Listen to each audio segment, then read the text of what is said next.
Hi, I'm Noam Wasserman, Dean of the SciSim School of Business at Yeshiva University. I was a longtime professor at Harvard Business School, an entrepreneur, and a venture capitalist. I wrote the bestseller, The Founder's Dilemmas. And I'm Charlie Harary. I've been working with companies for over 10 years. And that book, The Founder's Dilemmas, and the challenges faced by the 10,000 founders in it is the basis of this podcast. We are delving into the issues faced by startups to help you avoid the pitfalls that claim so many good companies. Let's get started. Welcome back to the Founders Dilemmas podcast. It's great to be with you. We've been speaking about the challenges and the pitfalls that founders face, and not only founders, but company leaders face as they grow their ventures. It's an honor to be back with you today, and I'm here with Dean Wasserman. So, Dean, what do you got for us this week? What's the topic that we're going to be talking about? So today we're going to be injecting in a brand new type of player. Okay. As we've gone through the venture, we talked about early on that the people problems tend to be the biggest reasons for challenges and failures within ventures. We started off with you as the core founder, possibly injecting yourself into the venture. Then we dealt with injecting in co-founders into the venture, a bunch of forks in the road that you're usually not ready for. And now is the possibility of injecting in a brand new type of person, especially if you've never founded before. But even if you founded and you didn't raise money from the outside, not having to deal with investors as being a key blind spot that you'd be bringing into this. And so the question about whether to go and find someone who might be able to give you their money, or whether you should continue self-funding, what we call bootstrapping. I love this that conversation. Fork in the road. This is the conversation. And there's so many people that are struggling with this, not only when they first found, but when they hit their first or second or third growth moment, right? What do you do to grow the company? Now you have to fund the company in its growth. Do I start going out looking for debt? Do I start looking for equity? Do I start borrowing? You know, I know someone who just mortgaged, he had 2 homes. He mortgaged them both. And so now he comes to work every day knowing that if he fails, he's got to tell his wife we're moving. So creating any level of direction here, I know it would be very helpful to tons and tons of companies. I know, it's great. You already painted some of the options that are the things that should be considered. One of the first things, though, that you have to understand is you and your business and what are even the viable options. Right. When you're talking about a startup that has no assets, then going the debt route that you were just talking about might not even be an option. You can't go to the bank. There's nothing to borrow against. There's no capital equipment or anything like that. You might be able to run up the credit card debt, but that's going to be very finite. And also those rates are terrible. Exactly. They kill you. The credit cards, stay away from that. In general, right? That's what people always do.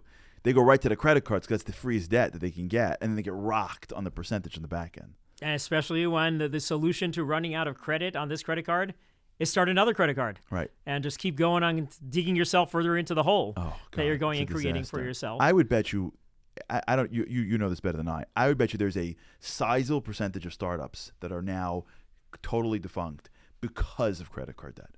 I would think they went to credit cards, they overextended themselves, and the percentages are too much, and they just could never catch up. Yeah. So there's a bunch of those perils that you might face going down that route.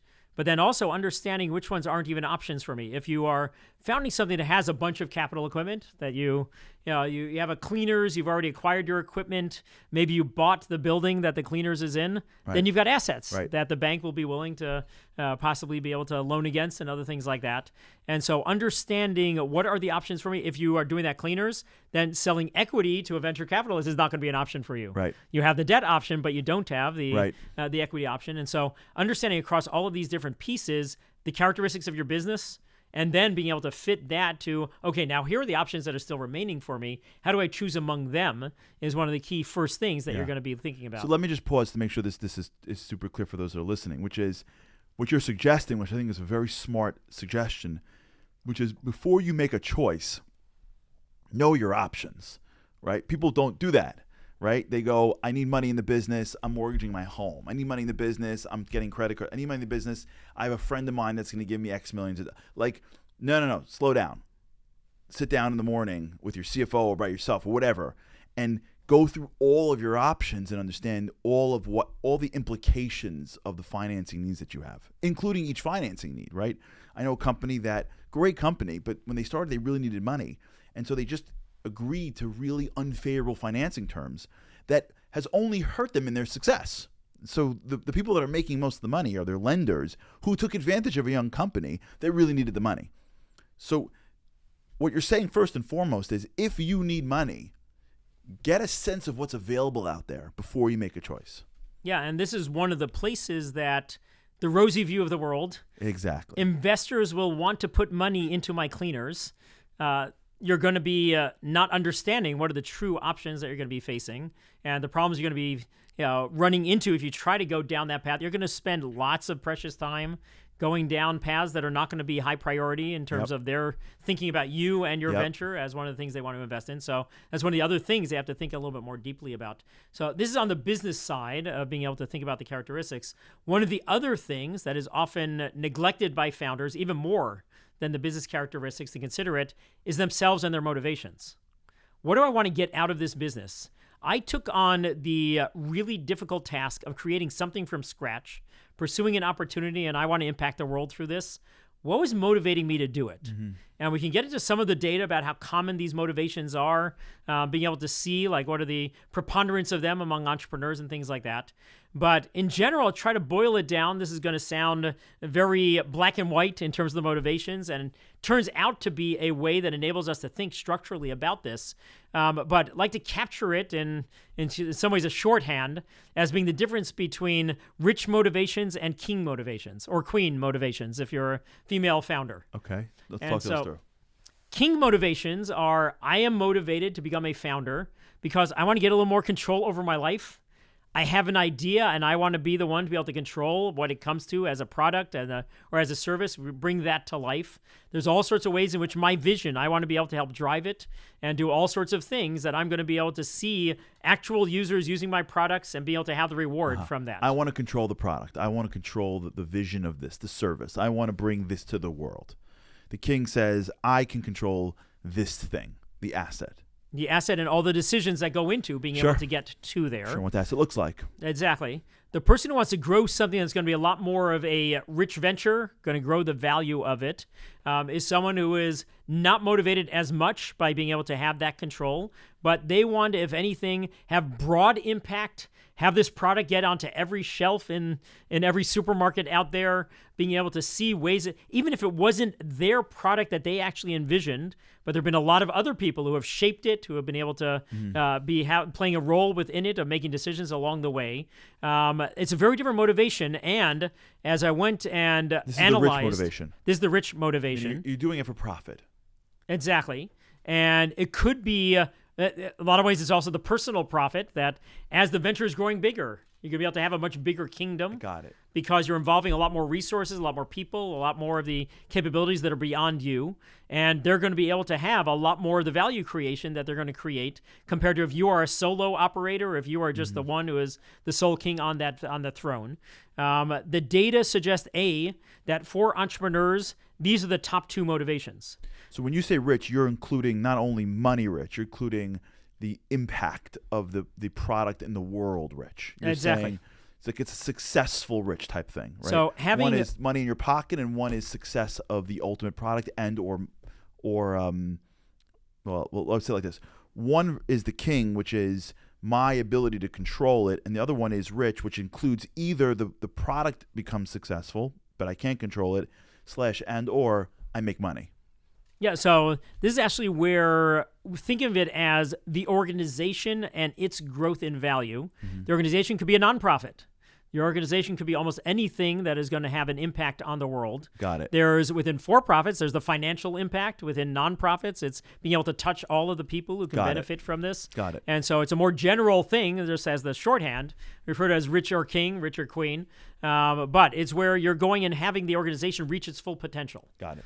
And a key thing is that along the way, in terms of also, we talked about like the preponderance of it, that these are the top two motivations. I was analyzing some data. There's something that's called Career Builder, which is helping people be able to get a self-assessment of their talents, their motivations. I worked with the founder of Career Builder, Tim Butler, to be able to slice the data by entrepreneur versus non-entrepreneur, man versus woman, decade of life, and other things like that. Mm-hmm. The recurring theme is that for the entrepreneurs out there, that rich and king are the top two motivations that lead them to go into this. Mm-hmm. And a second thing is that at almost every fork in the road, and this has been latent throughout our episodes and the decisions that we've been taking a look at, that tension between control more versus involve other people who might be able to help grow the value of help us reach our potential, that rich versus king trade-off exists at almost every step of the way that we have already covered. Right.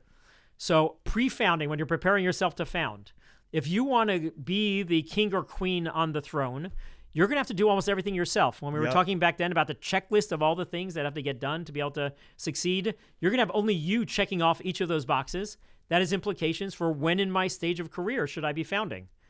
Gain more of the check boxes yourself. Go and get a lot more of the skills under your belt. Wait a little bit longer to be able to found compared to someone who can have other people be able to check off the boxes, involve them in the team, and be able to leverage their talents and their resources. So that's in the preparing to found, where there is a rich versus king trade-off you'll face. Early on, when you're deciding whether to become a solo founder or involve co-founders. Right. You're going to have to share decision-making with your co-founders. We talked about the roles in decision-making that you're going to have to allocate. When you're a solo founder, it's really easy to allocate the roles in decision-making. Right. Really easy to allocate the rewards that we talked about. You can negotiate pretty well with yourself over who gets the equity. Right. When you're talking about the other people there, you're going to have to share the decision-making. You're going to have to share the ownership and other things like that. Mm-hmm. When you're taking a look at hires and other things, that same kind of echoes that we have at each of these forks in the road, that you're going to face rich versus king trade-offs. Each step of the way, you are increasing or decreasing the odds that this venture is going to remain in your control, or that you're going to be able to have all sorts of other ways that's going to reach bigger potential than you would be able to bring to it yourself. And it really comes to a head when we're talking about this fundraising. Mm-hmm. Am I going to continue to do it myself? The equivalent of the solo founder is to bootstrap. Mm-hmm. Do it with my own money, the money that I've saved, or that I'm going to be able to keep generating, taking the money from the business and plow it back into it? Or am I going to involve other people, the investors, their talents, the dollars that they're going to be bringing to it? By doing that, you're going to have to share decision-making, just like you shared with your co-founders about key forks in the road, where you're all going to have to come together with it, and it's no longer only your vision. The investors are going to be wanting board seats at the board of director level. That's where a lot of the decisions are controlled, big picture about what's going on there. You're no longer going to have control of product decisions, hiring decisions, strategic decisions, even whether we're going to go and raise another round of financing is going to be out of your hands. Mm-hmm. And so at each of these stages along the way, being able to tune into yourself, what is going to make me celebrate at the end of the day that I went and did this difficult thing of founding, is something to think down the road to and now back into it if I realize that I am one or the other. And by the way, this is one of the other ways that founders tend to lie to themselves. Right. Want both. Why should I have to choose? Right. I don't have to make trade-offs. Right. Rich and king is what I want to do. Pick the one person that they think they know about that has everything. Yeah, but Zuck did it. But Bill Gates did it. Of course, I'm going to be able to do it. Right. All sorts of ways. This is one of the things I have to get into in class. It's actually a fun exercise that I do. Not to spoil it. Anyone out there who might take Founders Dilemmas, shut off your mic and shut off your your sound right now. But when students bring that up, but they did it, I'm going to be able to do it. I say, okay, let's hit the pause button right now for a second. We're going to, this case that we've been discussing, let's take a couple of minutes away from it right now. Okay, so we're going to go and do an exercise where I want you to think about first-time founders who were able to remain rich and king until their startup was big and successful. I want you to name 10 of them. I'm going to give you 2 minutes now. You just have to write down 10 names in 2 minutes. Pretty easy to be able to go and do that. 10 within the past 20 years. Like, it's different when you talk about, John Rockefeller.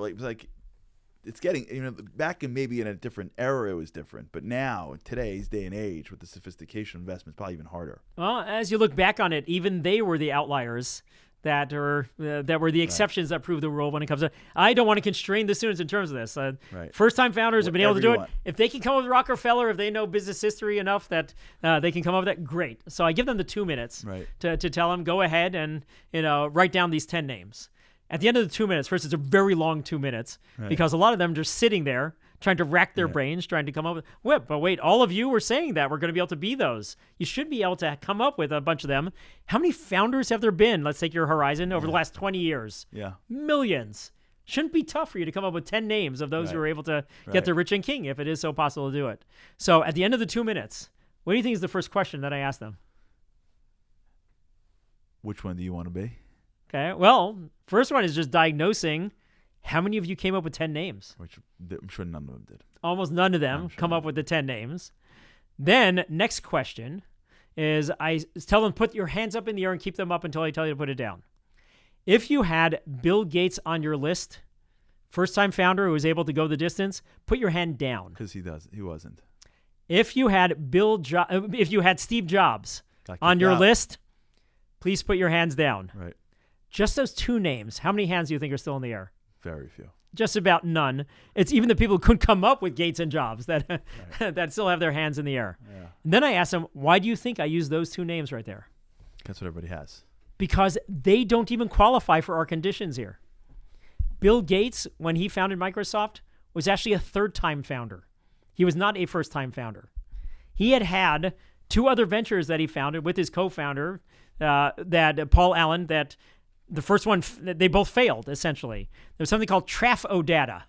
That was the one that I actually found a business card from Trafo-Data, that golden, to be able to see Bill Gates' business card from when he was failing. And so he doesn't qualify for it. And Steve Jobs. Forget Steve Jobs. I mean, Steve Jobs got rocked. He was, in the beginning, for the first 20 years of Apple's life, he was not the CEO of it. Yep. The first investor in Apple, Mike Markula, set as a condition that Jobs is not going to be CEO. Wow. He brought in Mike Scott to be the CEO with the almost explicit mandate, keep Jobs in a box, because he is going to be the end of Apple if we allow him to become CEO and call these shots around it.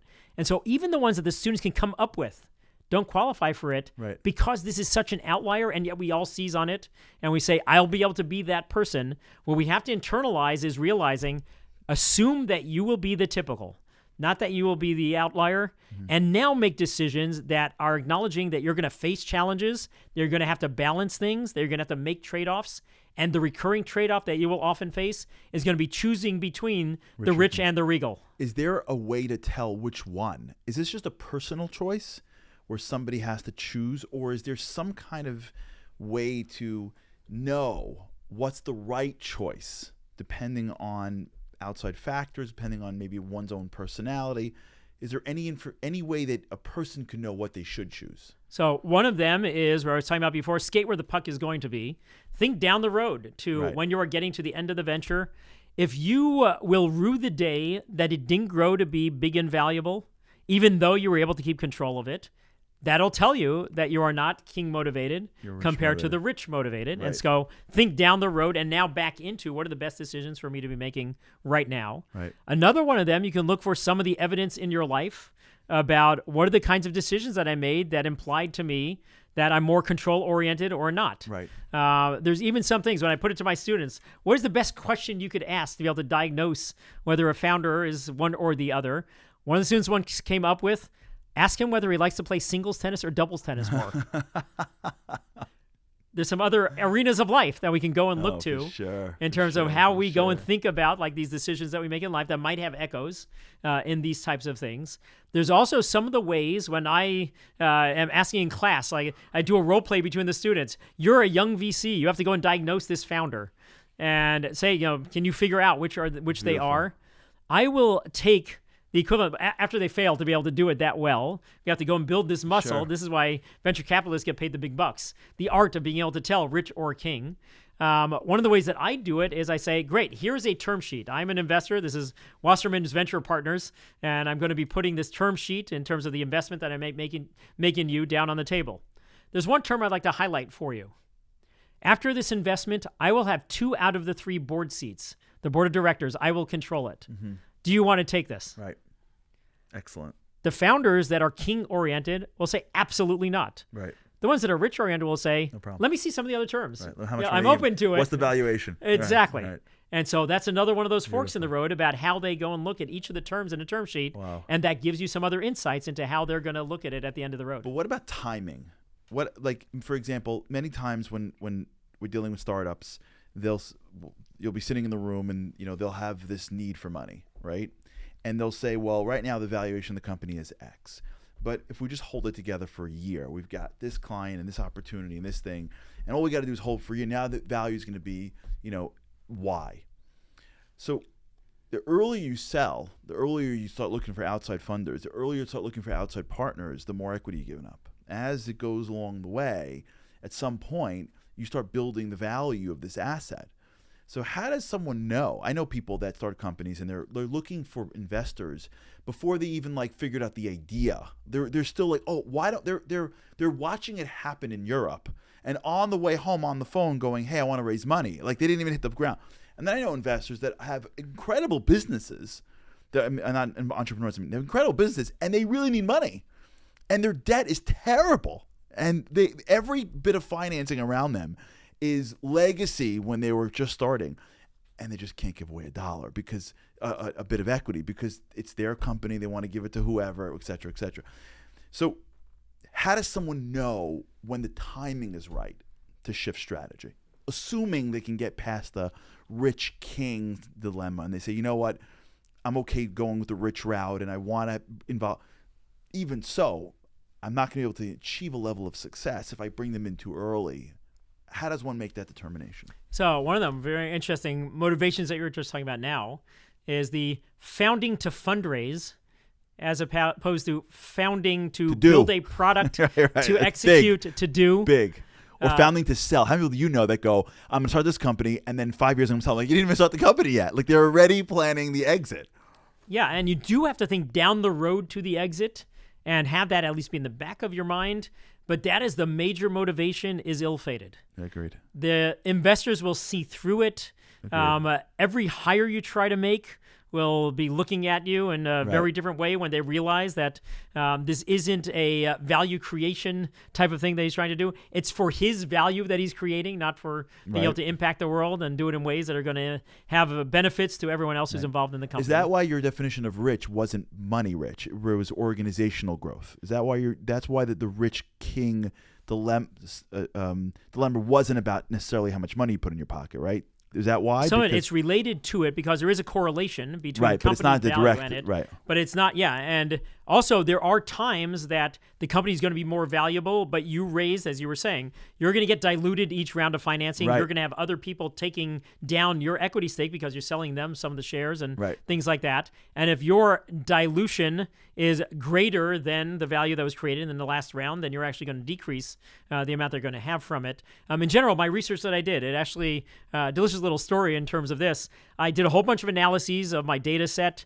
It ended up being, I didn't even realize it when I submitted it to the journal until it came out. The number of ventures in it was 6,130. Wow. 613 times 10.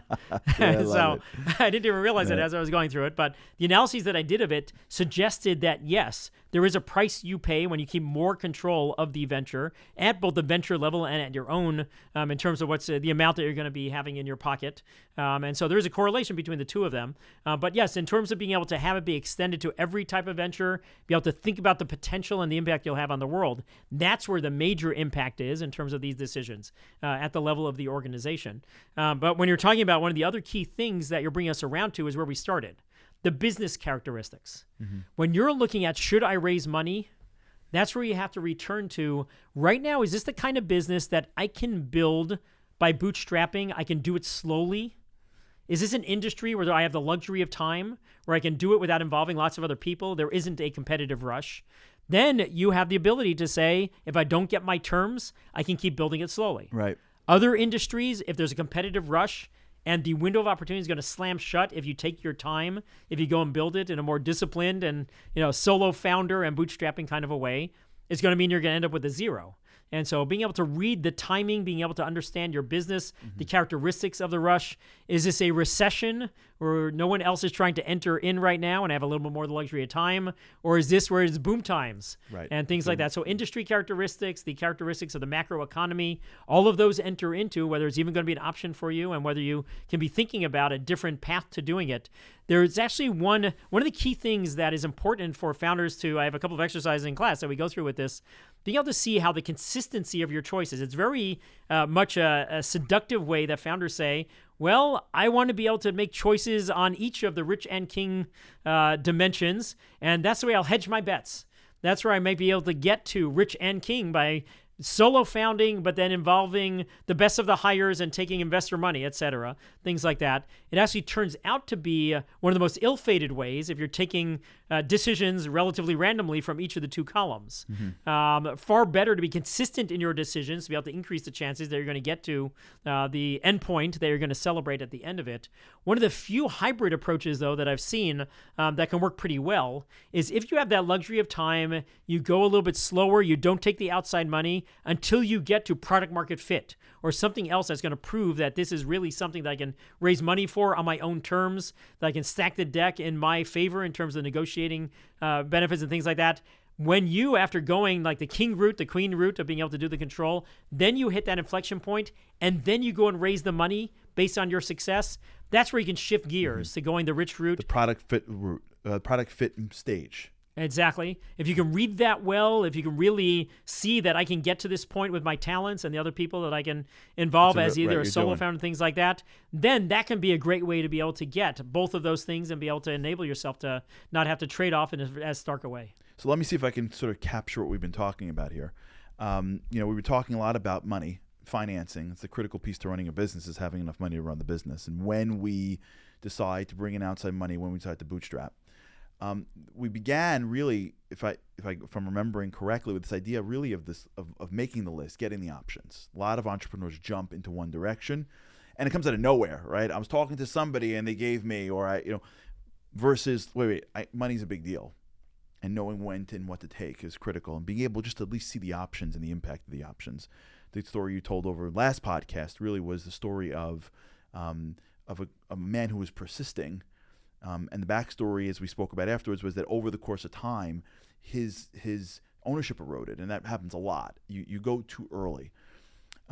Really, I think at the core of this episode, really is getting clear with this paradigm that you presented, which is a famous one, but one that most entrepreneurs do not know, at least the ones that I've dealt with, which is rich or king or queen, right? King and queen being, I want to be in control. Rich being, I want the organization to grow and flourish, and I want the product to be able to reach larger markets. And just knowing that about yourself is critical. And I can tell you a personal 1-minute story is there is a founder that I'm super close to, thank God, great guy, who constantly gets offers for his company at massive numbers. And he can go a half a year, I kid you not, dedicating half months for the half year. So it's half his year on going down to the goal line with a new venture partner and then pulling back because he's really a king, but he thinks he wants to be rich. And just getting that clear is going to make a huge difference for each person. You got to pick one because nobody picks two. And if you think the person who picks two gets them both, you're probably wrong. And then you got to know when. You got to be able to read the market. You got to really understand your business. You really should wait till you have some level of product fit and the company's rolling, because if you go earlier than that, you may really dilute too much of your ownership. And one other piece that we just mentioned very quickly, but I think is so critical for the listeners, is your game in starting a company is value creation, right? It's not making money. If you want to make money, you probably should learn how to pick stocks or do something else. But being an entrepreneur is really not the safest, smartest way to make money. It's the best way to create something. And if you're in it just to make money, they'll sniff you out. And so once you realize you're trying to create value in something, and you can be able to wait until it actually works, and you're able to know if you're a king, if it's king or rich, and you're able to understand your options, then you'll get much greater clarity as to how to finance your business. Yeah, let me just add on, again, a great encapsulation. This is coming from our daily prayers. In the morning, we refer to V'osher v'hakavod milfanecha. God, you have the riches and the honor that are before you. The "and" there is what every founder assumes that they will be able to achieve. The rich and the queen, the rich and the king. That's a great point. It's only God who is able to achieve both of them, be able to assure them. The rest of us humans are going to have to trade off the two of those. And so it's one of the things I think about. I actually have it double underlined on the "ve," the "and" in my prayer book, of our thinking about the ways in which the human condition is where we're going to have to face trade-offs, the more thoughtful we can be about it, the more that we can have the self-awareness about where we come out on a trade-off, the better we'll be able to do it, especially when we hit a recurring theme as we're going through founding and going through life, and being able to understand what is the core of me and how I can inject it into every decision I make. Amazing. Well, guys, for those that are listening, thanks so much for doing so. Any questions, thoughts, comments, please feel free to reach out to us at Founders Dilemmas Podcast at gmail.com. Founders Dilemmas Podcast at gmail.com. We hope you like this one. We can't wait to see you next time.